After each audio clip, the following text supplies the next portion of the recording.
একদিন একটা মেয়ে একজন বয়স্ক ভদ্রলোককে জিজ্ঞেস করলো যে আচ্ছা, এই যে সবাই বলে যে সত্যিকারের ভালোবাসা নাকি সবার কপালে থাকে না, তা এই কথাটা কতটা সত্যি বলে আপনার মনে হয়?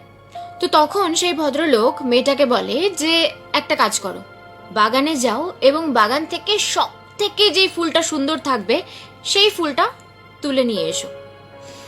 তো পরের দিন সেই মেয়েটা বাগান থেকে ফিরে এসে সেই ভদ্রলোকের সাথে দেখা করে এবং ভদ্রলোক বলে কোথায় দেখাও ফুল।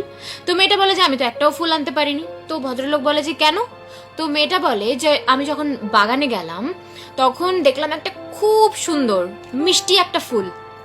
তো আমি ফুলটা তুলতেই যাচ্ছিলাম, তো আমার মনে হলো যে আরেকটু এগিয়ে গিয়ে দেখি, আরেকটু সামনে গিয়ে দেখি, হয়তো বাগানে আরো কোনো সুন্দর ফুল থাকলেও থাকতে পারে। তো আমি আরো এগিয়ে যাই, আরো সুন্দর ফুল খোঁজার সন্ধানে। তো বেশ কটা ফুল দেখতে পাই সামনে, কিন্তু খুব একটা আমার ভালো লাগে না। তো আমি ভাবি যে যেই ফুলটা আমি পেছনে ছেড়ে এসেছি সেই ফুলটাই মনে হয় ভালো ছিল। তো বেশ কিছু সময় পর যখন আমি আবার পেছনে ফিরে এলাম সেই ফুলটাকেই তোলার জন্য, যেটা আমার সবার প্রথমে ভালো লেগেছিল, গিয়ে দেখলাম যে সেই ফুলের ডাটি ভেঙে অলরেডি কেউ একজন ফুলটাকে তুলে নিয়ে চলে গিয়েছে।